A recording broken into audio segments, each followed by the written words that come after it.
Oh wait, why you not working? Okay, I mean that's. I should like get back this format. This was good.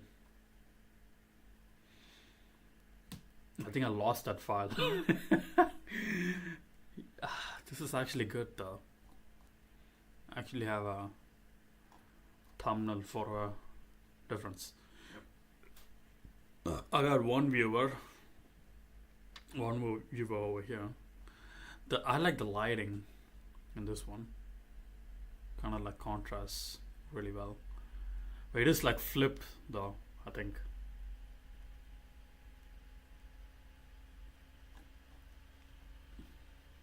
Oh, I remember this one. Just sitting back. Oh, it was like a 30-minute stream too. Oh no, it's an hour long. Okay. I want to do like one in the nature maybe. Like sitting down in a coffee shop. I just don't like coffee shops. I went on a hike the other day. It was fun. Okay, let's look at why psychology is gay. We have the reproducibility crisis in psychology. This chapter lays out the learning goals of this book. Section 1.1 describes how these. Okay, 1.1 is over here. How these goals are achieved. Section detail the technical tools and theoretical concepts are covered in this course and which are not. There will be some information of kinds of data sets we'll be using during the course section over here. Basic R. Bro, I don't want to use R, man.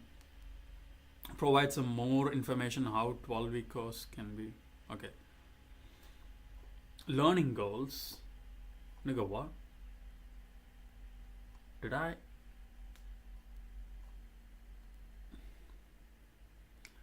Okay. This was not on the. I meant this one.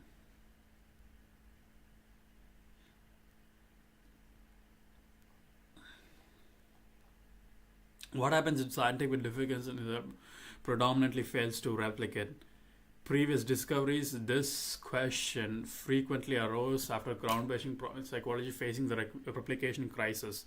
In 2011, an open science collaboration launched a large-scale project and so-called reproducibility project, in which they attempted 100 direct replication of the experiment, and the correlation studies in psychology isn't worrisome. Studies reported statistical significant results, whereas only 3%, 36 result. This low replication. How do you say that? Replicability rate, however, does not imply about 2/3 of discoveries are wrong. It just emphasizes the research outcome should not be taken at face value. Scrutiny by the scientific community. Most of all, the results show how scientists take action to increase the replicability, reproducibility, and replicability. What's the difference? This urgent need to further fuel the discovery that prevents and low replicability diminishes the public's trust, and in the long run might undermine the credibility of science. That's so funny. In the long run, undermine the credibility of psychology as a science. In order to know how to increase the replicability, it is crucial to investigate what causes replication to fail. Essentially, failing to replicate a significant result of an original study has three roots. The original study yielded a false positive. The replication study yielded a false negative. Okay, a false positive and a false negative, or two divergent methodologies led to two different outcomes. We here focus on false positive and diverging methodology. false. We briefly touch on false negatives. Okay, false positives. I think it's called the Bayesian method or something. Bayesian. Something to do with the Bayesian rule. Yeah.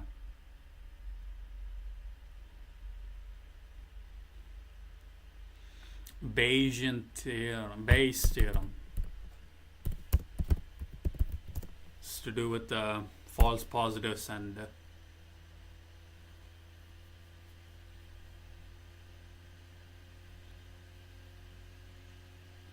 This is a footnote to the main video on Bayes' theorem.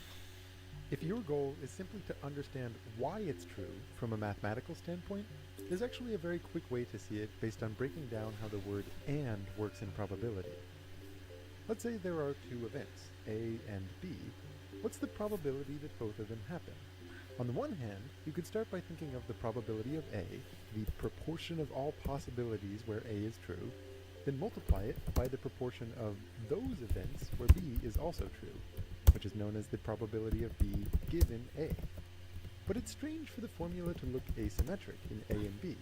Presumably, we should also be able to think of it as the proportion of cases where B is true, among all possibilities, times the proportion of those where A is also true, the probability of A given B. These are both the same, and the fact that they're both the same gives us a way to express P of A given B in terms of P of B given A, or the other way around. So when one of these conditions is easier to put numbers to than the other, say when it's easier to think about the probability of seeing some evidence given a hypothesis rather than the other way around, this simple identity becomes a useful tool. Nevertheless, even if this is somehow a more pure or quick way to understand the formula, the reason I chose to frame it... Brother, just show me the Bayes theorem explained clearly. Bayes theorem versus StatSquatch. Bayes theorem wins. StatQuest. Hello, I'm Josh Starmer and welcome to StatQuest. Today we're going to talk about Bayes theorem, and it's going to be clearly explained. Note, this StatQuest assumes that you are already familiar with conditional probability. If not, check out the quest. That said, let's do a quick review. In the StatQuest on conditional probability, we took a trip to Statland and asked everyone, represented by a colorful dot, if they loved candy and or soda. These 2 people loved candy and soda. These 4 people only loved candy. These 5 people only loved soda. And these 3 people didn't like candy and they didn't like soda. Bam. Then we calculated the probabilities for each cell in the contingency table by dividing the counts by the total number of people in Statland, 14. Bam. Then we determined the total number and probability of people who loved soda and did not love soda, and the total number and probability of people who loved candy and did not love candy. Bam! Then we calculated the conditional probability that someone in Statland might not love candy but love soda, given that we already know that they love soda.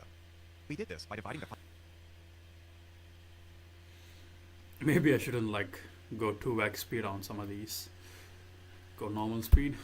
We already know that they love soda. We did this by dividing the 5 people that do not love candy but love soda by the 7 people that love soda. And we got 0.71. Then, just for fun, we divided the numerator and the denominator by the total population of Statland, 14. Doing this extra division did not change the result. We still got 0.71. However, now the numerator is the original, unconditional probability that someone in Statland does not love candy but loves soda. And the denominator is the unconditional probability that someone in Statland loves soda. All in all, the probability that someone does not love candy but loves soda, given that we know that they love soda, is equal to the probability that someone does not love candy but loves soda, divided by the probability that someone in Statland loves soda. So, one way to think about conditional probability is the probability that an event will happen, in this case, the probability that we meet someone who does not love candy but loves soda, scaled by the knowledge we already have about the event. In this case, we know that the person loves soda. Note, because saying someone who does not love candy and loves soda, given that they love soda, is a little redundant, many people omit writing out the "and love soda" part and shorten the conditional.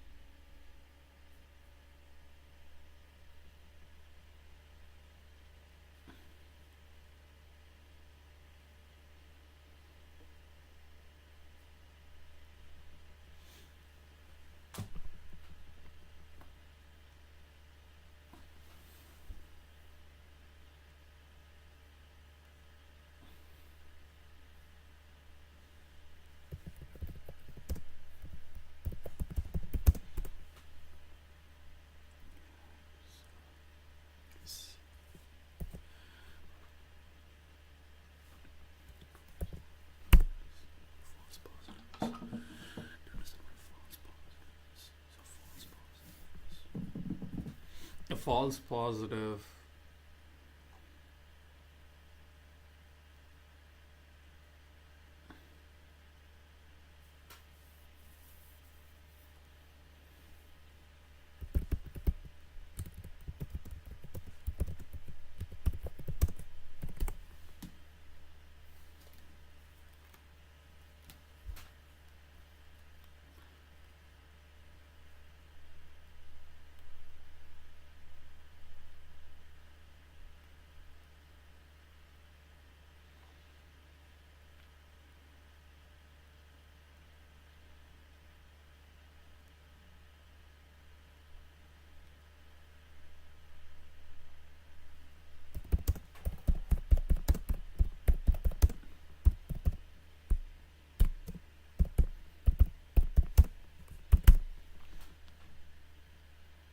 Okay, let's just move on with the study. Okay.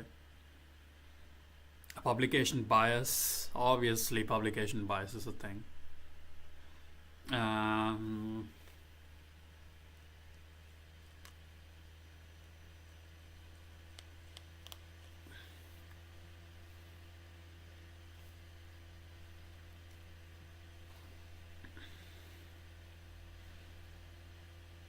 What the fuck is the null hypothesis?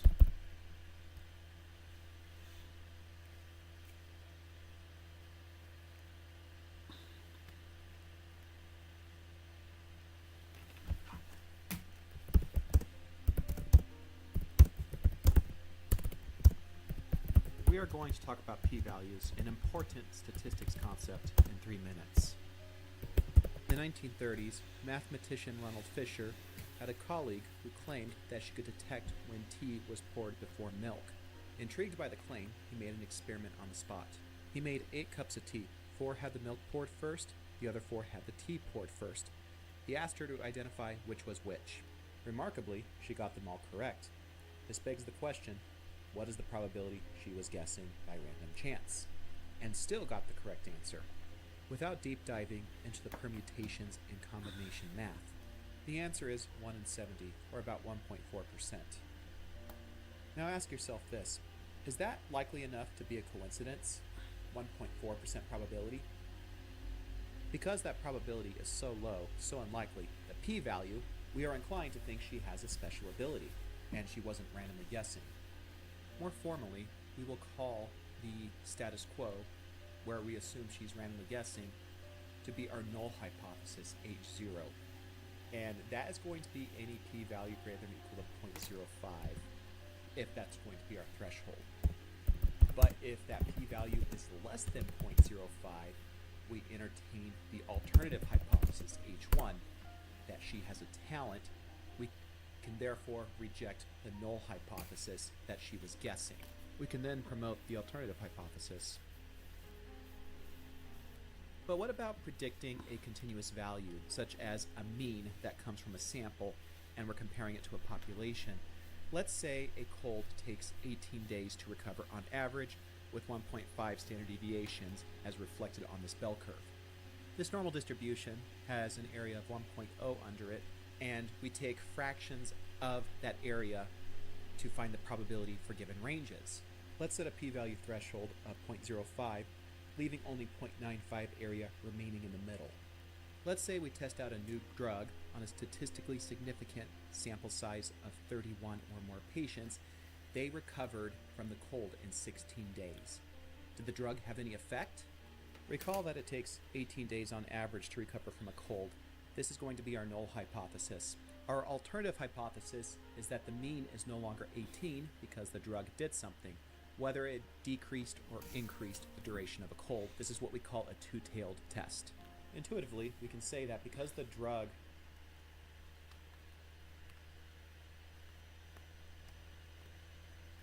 There's an idea in science called the null hypothesis, and it works like this. When you're setting out to prove a theory, your default answer should be, it's not going to work. And you've got to convince the world otherwise through clear results.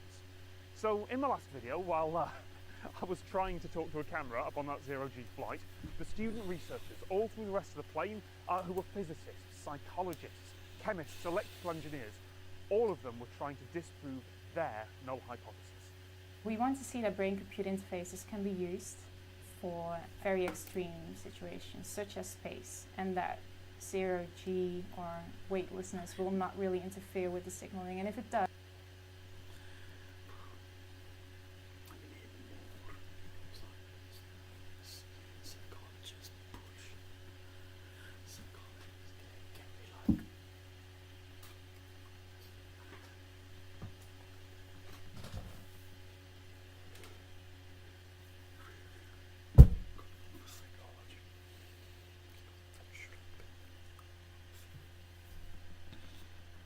how can we filter it out? In the flights, the participants are going to play a game called Shoot the Alien, and they'll do so with their brain activity. Simply put, they'll just think of movements, so not actually move, and by thinking of that movement, they'll control a little cannon on a screen. If I really move my right hand, I get a certain brain signal. But if I imagine moving my right hand, I get the exact same brain signal. That means that I can learn a computer how to respond to those brain signals, even if I'm not really doing anything at all. And that's why it's usable for people who are actually paralyzed or suffer from other types of illnesses. We're not actually reading someone's mind, but we're measuring their brain signals. We have a cap which has 64 electrodes to actually measure those brain signals through the skull and through the special gel that we put in. The cap is actually quite comfortable once it's on. You don't actually feel it anymore, so it's just measuring there. It's not going to bother them, at least we hope it's not. In theory, getting a negative result is a good thing. And for the Brainfly team, that would be brain activity in microgravity being too different for the system to detect. Now, as long as the equipment worked, that isn't a failure. That just means your idea has been proven wrong. That's still a step forward. But in practice, humans don't work that way. It's called publication bias. Negative results are less likely to be written up by scientists, less likely to be published by journals, and less likely to make it out to the rest of the world. The media doesn't care if nothing's changed. Scientific institutions have limited money, and getting flashy, amazing results that generate lots of press coverage. Oh, that's good for your career. So if you're putting all that time and money in, there is still a stigma that if you get a negative result, you have somehow failed. We do hope to publish, we hope to get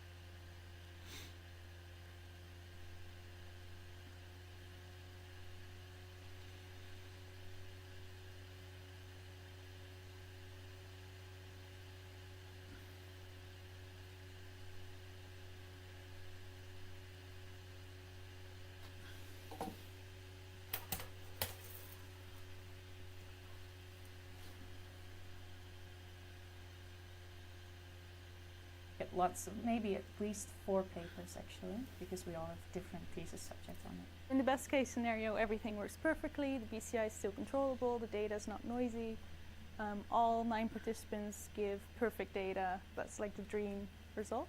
My ideal result is actually this little tiny brain signal called a P300, which is a positive peak in your electrical signal. So what I think and what I hope is that microgravity, so the moment when you're weightless, may result in a slight cognitive enhancement. So up there, in those 20-second bursts of microgravity, those researchers trying to disprove their null hypothesis.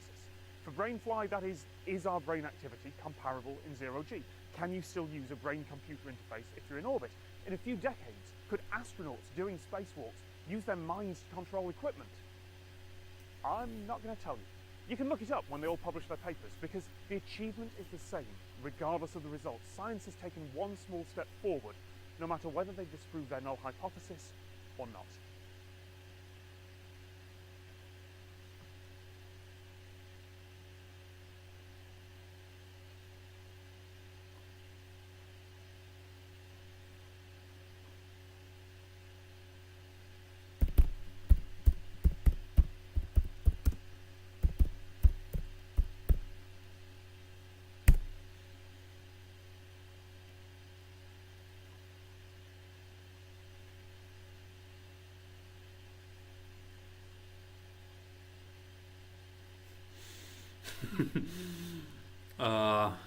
Psychology, just not a real.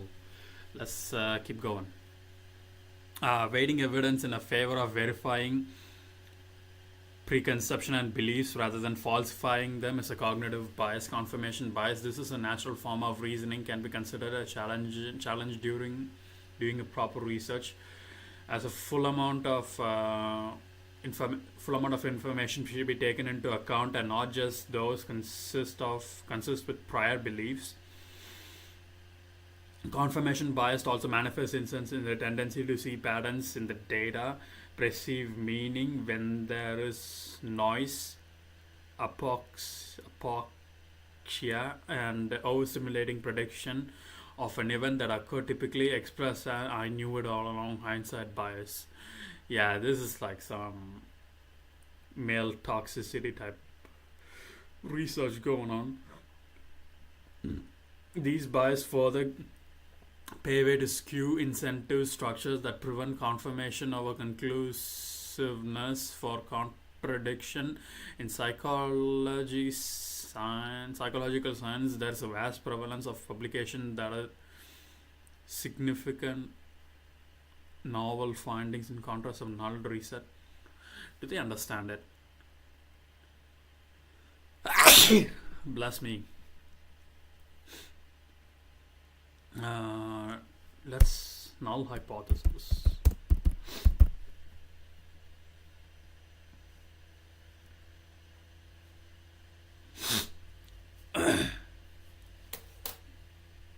Bro.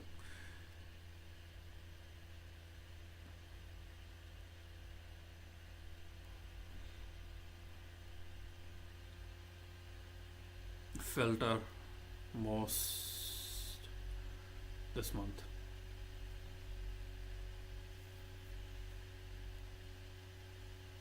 Today I'm setting out to catch a thief. I just don't know who exactly. Allow me to set the scene of the crime. I was at work in... Brother, why is this so good? Study hall. You're only like 10 years late though. You're only like 10 years late. College can be exciting and scary at the same time. You might have a clear vision of where you want to go, what you want to study, and how you'll pay for college, but you also may have questions about...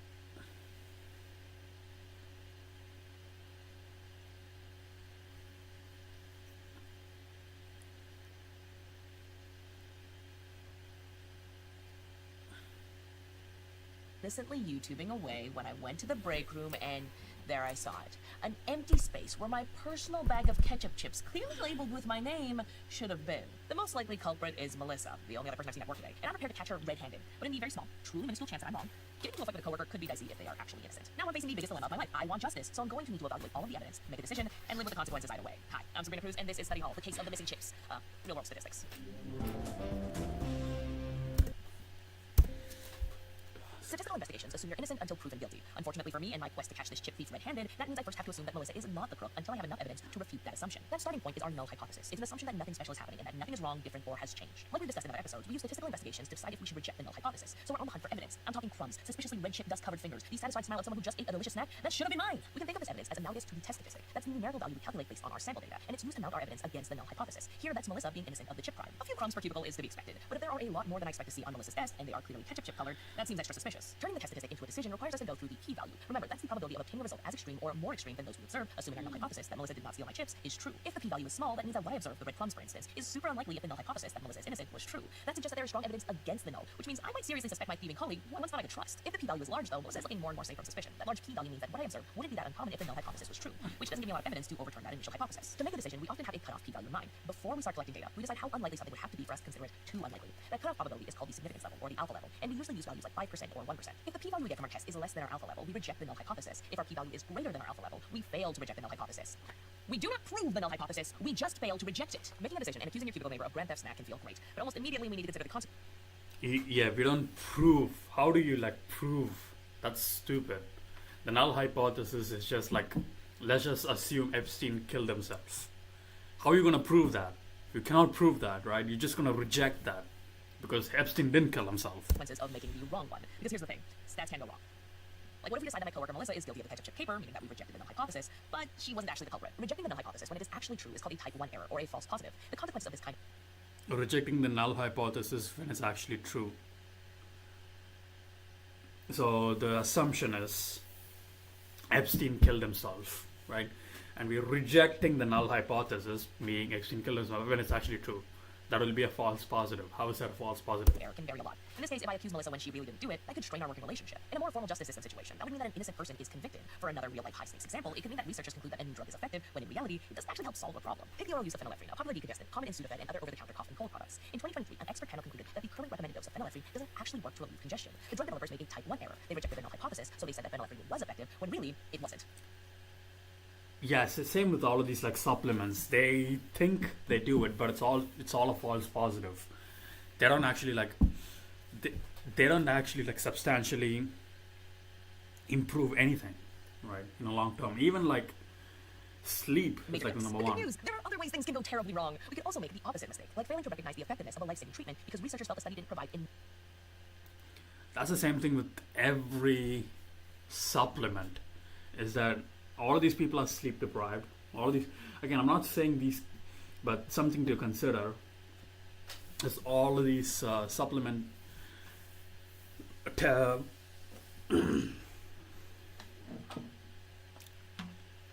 Like, what do you do? Yeah, it might boost their testosterone a little bit more because they're sleep deprived, right? But what happens when they have 8 hours of sleep, proper food? Will that still increase anything, right?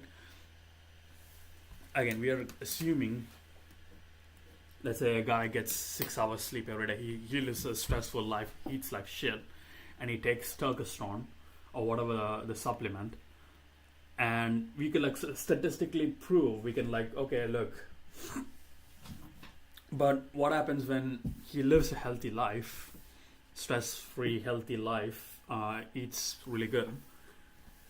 Will it be the same?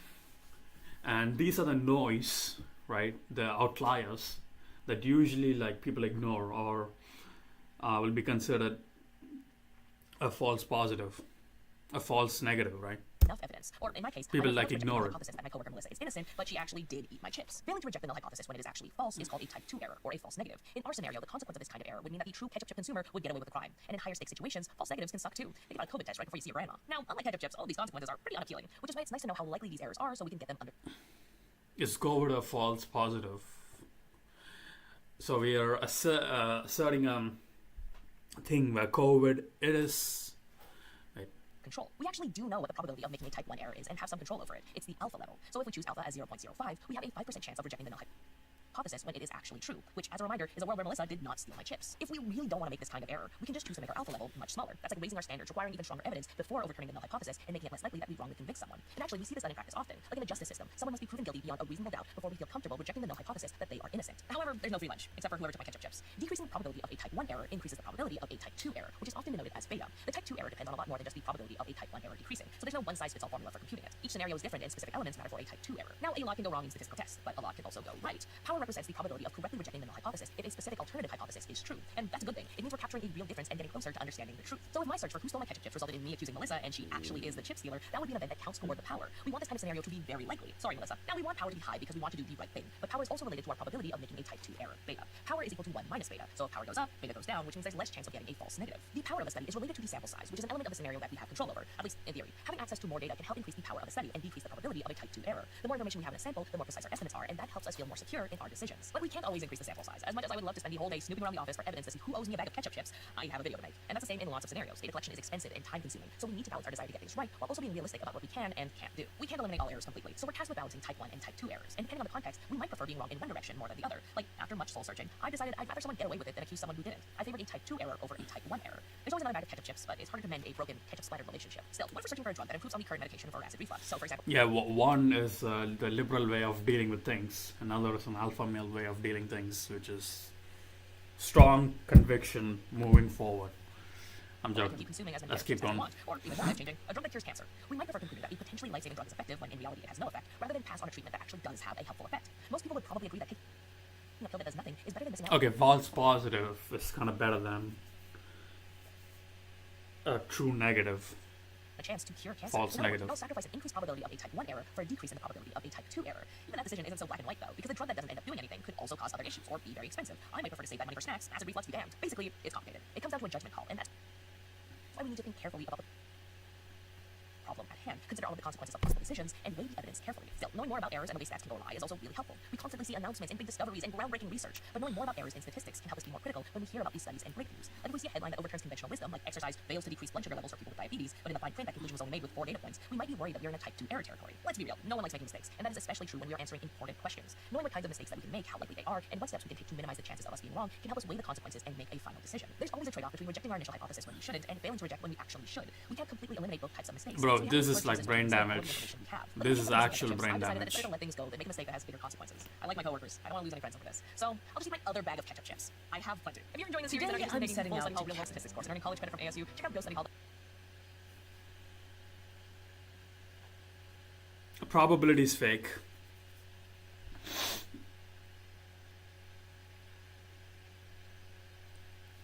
Null value hypothesis. So let's get back into this.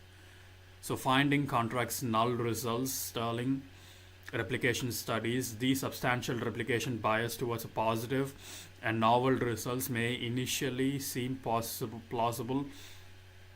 Journals might want to publish flashy headlines to catch readers' attention rather than wasting resource for studies that remain inconclusive. Furthermore, scientific articles that report significant outcome are more likely to be cited, and thus may increase the journal's impact. Jeff. Replication studies may not be incentivized. They're considered tedious and redundant. Yeah, they're considered like tedious, aren't they? Because they don't want to keep doing it. Why publish results that don't make any new contribution to science? Publication bias operates. So it's basically like they're building a house of cards on predetermined assumptions on whatever, right? It's, well, we are believing this thing that hasn't been reproduced enough, so we're building another card, laying on it, which is not reproduced itself. So it's like you're building this whole imaginary like world of retardation, to put it simply, of bullshit studies, and that's what happens. They don't like understand basic statistics, which we'll see. Publication operates at an expense of and thus reliability of science. The pressure of generating significant results can further fuel research bias. Increasing cognitive bias towards a desired positive results could therefore lead a researcher to draw false conclusions to cope with this publish or perish mindset. So true. Researchers may engage in questionable practices, QRP, questionable research practices. They have an abbreviation for it, as a way to show how to obtain p-value less significant than alpha. the researchers p-hacking their way into significant p-value by analyzing the data multiple ways through exploring the flexibility in data collection, data analysis. Research reaches a degree of freedom. This explanatory behavior is frequently followed by selective reporting of what works, so the cherry picking, such that p-hacking is also takes place in the form of unreported omission of statistical outliers. And so it doesn't even like show up a lot of the times, and that's why like studies are like retarded. I think some of the more rigorous fields of science like physics and all of this completely legit. It has its problems, but it's like it doesn't fuck your like day-to-day average Joe, but psychology does. You know what I mean? You see how it's like, you see all of these like psychologists say people with body dysmorphia eat a lot, don't actually eat a lot. You know what I mean? It's all like retarded like bullshit by fat bitches. In this explanatory behavior, frequently followed by selective reporting of what worked. Okay. Such p-hacking also takes in the form of, it's like, I remember looking at an Instagram post talking about fat phobia at its all-time high, and people are unhealthy. It's like, yeah, you know what I mean? Like, people are eating so much and they're getting unhealthy. It's not because people are making fun of fat people that makes them unhealthy. You know what I mean? It's so retarded. Such p-hacking also takes, analyze the subgroup or change the statistical analysis. Furthermore, researchers make a rounding error by reporting their results to cross-significance threshold. They randomly stop collecting data when the desired is under pop-up. Yeah. As being confirmative Hawking hypothesis after the results are known. Okay. In this publication, a long study. In the first experiment with color distinction, okay, let's illustrate p-hacking based. Does p-hacking happen in AI research? Probably, right?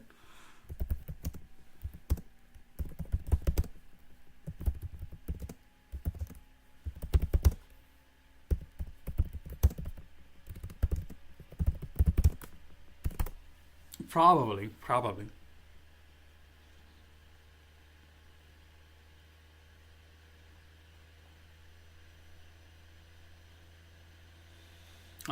P-hacking related questionable research practice are widespread across many fields, not just psychology.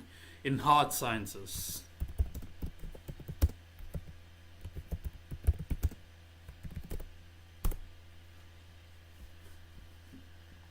probably not in the hard sciences. I think it's all of these like soft science faggots. P-hacking, yeah, kinda.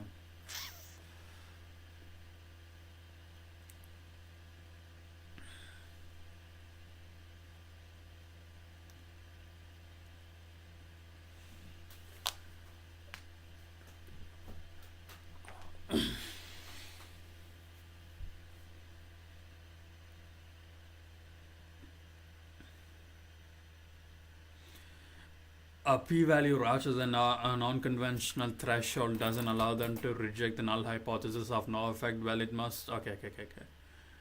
Low statistical power. Another factor that can accurate, reliable discover. Okay, wait.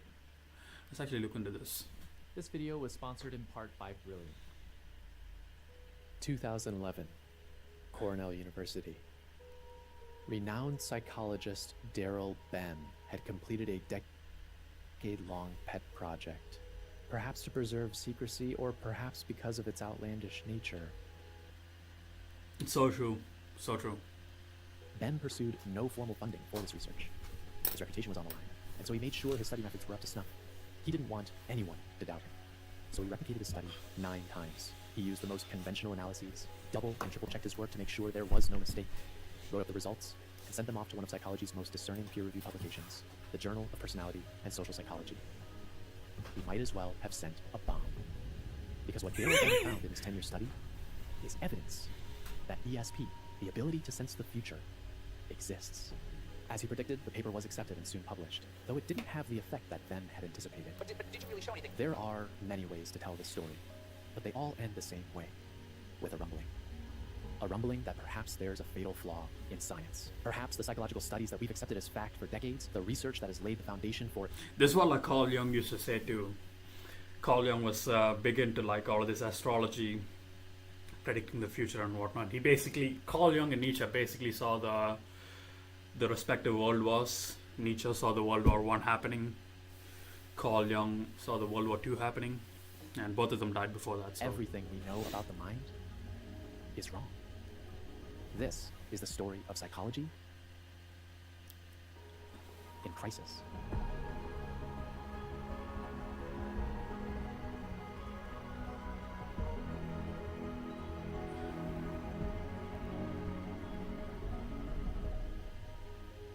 I may sound as though I'm being overly dramatic in order to reel in views, but the reality is that the truth is dramatic enough on its own. Psychology and science as a whole is in a genuine crisis. What kind of crisis?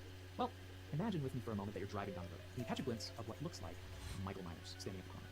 You might doubt yourself, but if you kept driving and you saw a second Michael Myers and then a third Mike Myers, well then you might feel more confident that you really did see Michael Myers the first time too. The more Michael Myers you see, the less likely the first sighting was just a mechanic with a really pale face. And maybe there's a totally logical reason there's so many men dressed like Michael Myers. What I'm trying to convey is not the terrifying prospect of a Michael Myers fan con, but rather a simplified illustration of the importance of replication.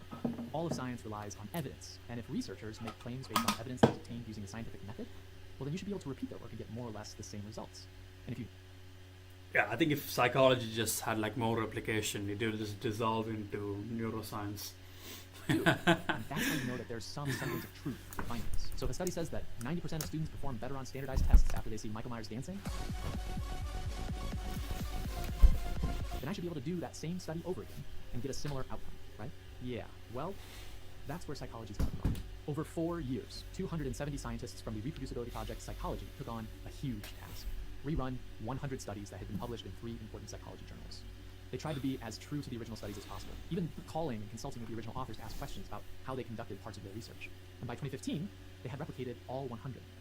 And of those 100 replications, only 36% resulted in any significant results. And for that 36% that were replicated, the effect sizes were on average half of what was originally reported. 36%. 3 years later, in 2018, a group of 24 psychologists attempted to replicate 21 studies from perhaps the most prestigious general science journals out there, Nature and Science. From such big names, you'd expect the research to be rock solid, and yet only 62% of the studies had significant results, and the effects were, again, only about half as big as what the original paper showed.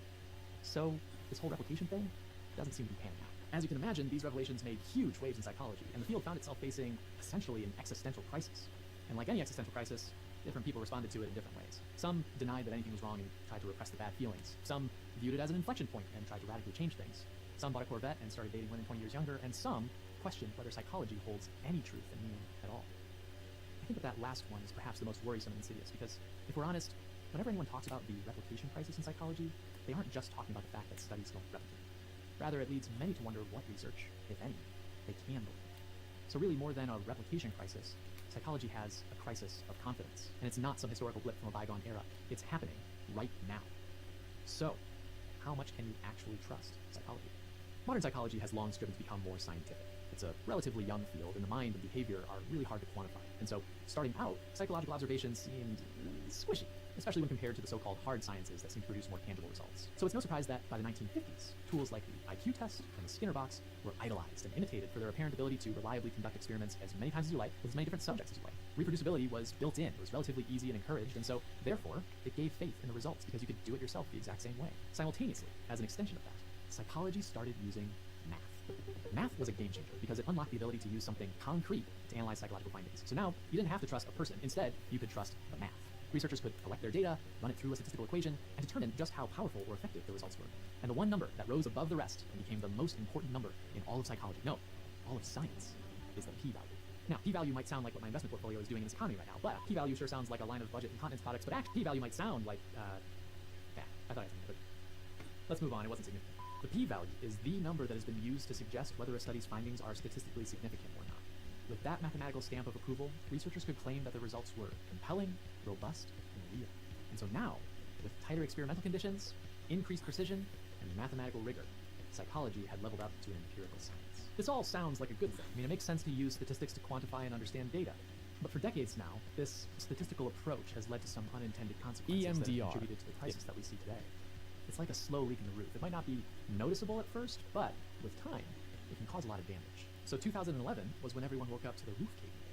Daryl Bem's unconventional study, let's just say, titled Feeling the Future, was definitely a contributing factor. I mean, many psychologists found it absolutely unacceptable that a journal would publish this supposed evidence for a paranormal phenomenon like ESP, aka precognition.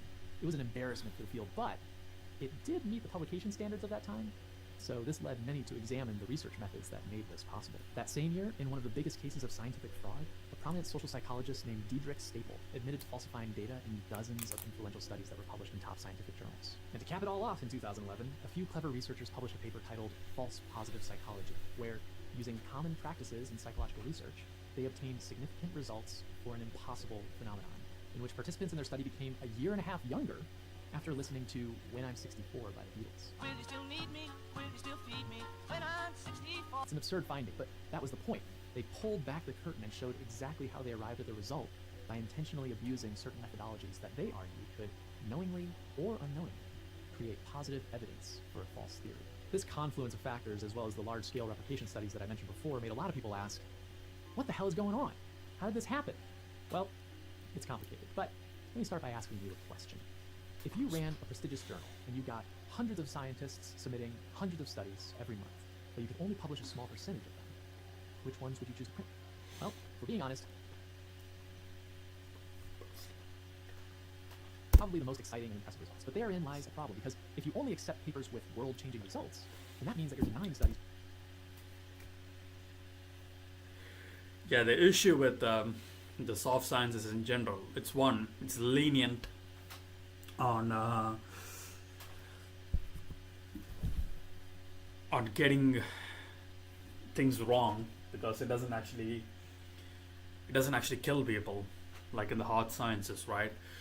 Like if a physicist does like a wrong or faulty shit, it doesn't directly kill people. I mean, it does directly kill people. Engines will fail, people die in a car crash, airplane accidents and whatnot. But with the soft sciences, you could just like indoctrinate people, and they could lose them. Like, there isn't like a measurable way on seeing how people like degrade and fall off or think stupid shit. And like, let's take I'm sorry, I'm rambling. Let's take a study like, I don't know,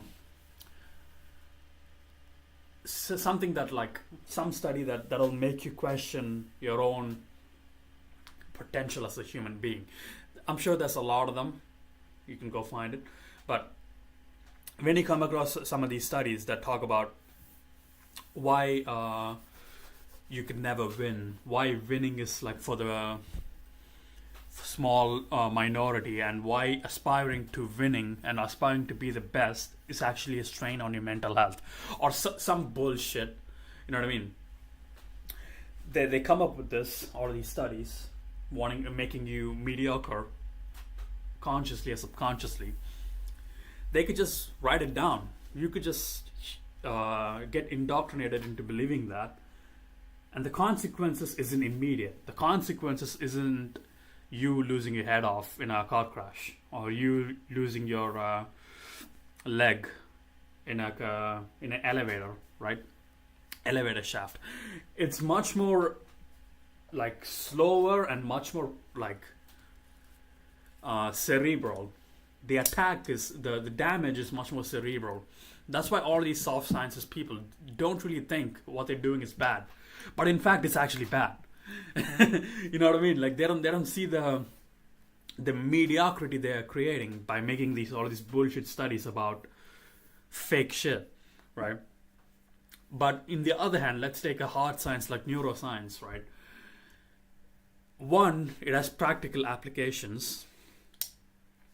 You can like actually that is a gray area, I'm aware, right? People like looking at issues like schizophrenia in a very secular way, instead of okay, schizophrenia. These people are people in schizophrenia episode talking about God and devil and whatnot has like no significance at all. Like, okay, bro, you know what I mean? So yeah, like there is a gray area in it, but generally speaking, it is much more concrete compared to anything compared to this thing. It's much more concrete. You know what I mean? Anything compared to this thing. So yeah, that's the dichotomy. On the one side, we have fake sciences that'll rot your soul and your potential, sap away your potential, and they don't even know it. They will just do it. They're so ambivalent. They don't do another study. They can't even reproduce their own study. Forget like seeing what it does to your soul after you read a study like why wanting to be the best in something actually causes you mental health. If you read that, if you see those kind of studies popping up on your Instagram feed, or that kind of ideation being in your peripheral all day, you're gonna be a mediocre man, and the damages caused will never be studied because the studies themselves are not being reproduced. Do you think the damage is going to be reproduced? You know what I mean? That's so stupid. Obviously, people from the outside in, looking in, might kind of catch the grift. And let's not forget, psychology. Who writes the psychology studies the most, men or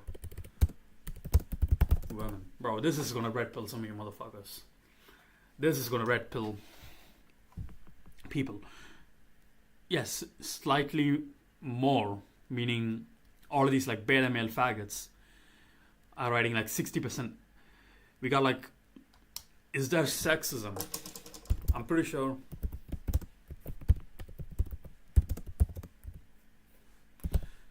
That's like a big scandal that happened.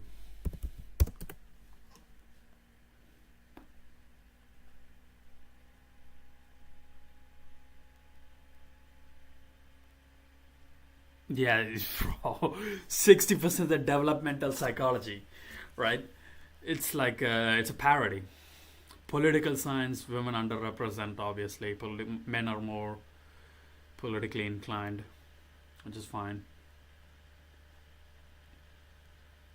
Again, 60 developmental psychology, which is, again, all of this like Freudian, is Freudian influenced. Still Freudian influenced. Let's look at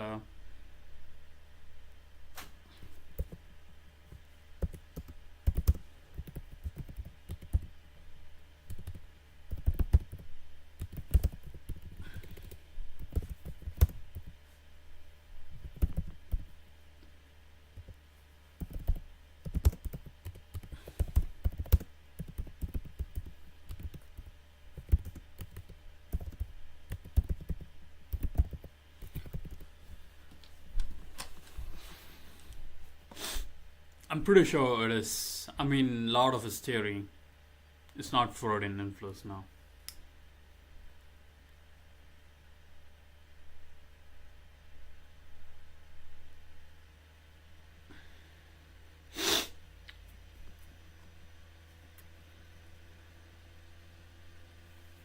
Yeah, it's far gone. These with no results, basically results that don't show any effect. And on the researcher side, they might only want to publish results that support their original hypothesis because it makes them look good. This is colloquially called the file drawer problem because studies with inconclusive or contradictory results often never make it out of the researcher's file drawer. They either don't want to publish it or know that it won't get published. This has given rise to a strong publication bias, where around 96% of psychology studies published in journals have positive results. In psychology, the threshold for statistical significance is typically p is less than 0.05, which means that there's less than a 5% chance that we would see significant results in a particular experiment if there's no real correlation, meaning that the null hypothesis is actually correct. That might seem low, seems pretty high to me, but if only positive results are getting published, then that's a much smaller sample of studies, which means that journals are inevitably inflating the occurrence of false positives. And some estimates say that the rate of false positives could be as high as 25% of published psychology studies. That's potentially a big chunk of the issue right there. And additionally, by focusing so intently on positive results, journals are more likely to publish studies that overestimate their effects because the data seems amazing. So then, it actually makes total sense that when these studies get replicated, the effects disappear because either there's no correlation in the first place, or the effects seem much less impressive because the power of the effects will regress to the mean. The impact of psychology publication bias also places pressure on researchers themselves. There's a common expression in academia of publish or perish, meaning that if you want a successful career, then you have to demonstrate that your work is worthy of being published, and published frequently in top-tier journals. Or you can kiss your chances of tenure goodbye. The problem with this mindset is that it often rewards quantity over quality. So if everyone knows what journals accept, and you stack on top of that the demanding expectations of academic institutions, then it's no surprise that all researchers want publishable results, and some might find any way to make their research publishable. Taken to the extreme, this can lead to straight-up fraud, where researchers plagiarize the work of others, or fabricate the data, or just make up a supposed study that they say they conducted. This kind of misconduct has existed in science for as long as science has existed, and we all know that it's wrong. Now the good news is that blatant fraud is rare, and likely it doesn't contribute meaningfully to the replication crisis. But the bad news is that there's a more subtle kind of misconduct that's far more common. Questionable research practices. See, as a researcher, you have a lot of flexibility in how you design, conduct, and analyze a study. You call the shots. And quite frankly, there's a lot of shots to call. But the inherent issue with having so many degrees of freedom is that it opens the door for random coincidence, confirmation bias, or personal motivation to influence the outcome. Now, that influence doesn't mean the researcher is an evildoer. This can happen unintentionally without the researcher ever realizing what's going on. But if you've got loose ethics, it can be ridiculously easy to obtain significant results with a little bit of elbow grease. Don't have a strong hypothesis? Well, just go on a fishing expedition. Or do some harking, which stands for hypothesizing after the results are known. Worried you won't find a significant result? Well, just add some extra variables to increase your odds, or stop running your experiment as soon as the data looks good. This process of seeking out significance has many names, but the widely used catch-all term is p-hacking. But if you want to see where this happens most, then we need to look at numbers. This is where math, psychology's early savior, becomes a dark accomplice. Remember that study I talked about before that found that listening to a Beatles song makes you a year and a half younger? Those researchers purposefully engaged in nefarious p-hacking. See, you can use any number of reasonable statistical tests to interpret your raw data set, and each one of them will spit out a slightly different result. Likewise, researchers have the discretion to remove outliers, deal with missing or incomplete data, and decide how to store their variables, among other things. So, if you conduct your study ethically, and the way that you process your data, or the model that you choose to interpret it, could be the difference between statistical significance or not. And on the unscrupulous side, some researchers run many p-hacking. tests or Wait. P-hacking and I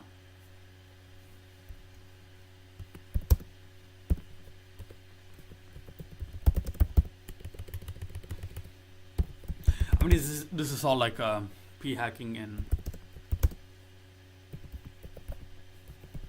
does it even happen though? P-hacking in AI research. I mean, I'm pretty sure it's hard science. Yes, p-hacking.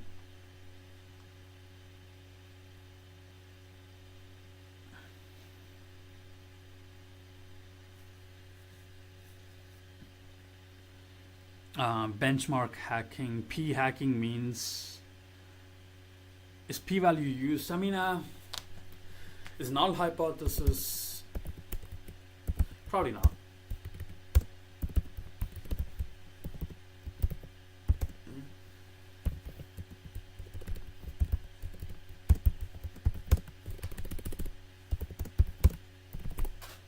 Let's max out this.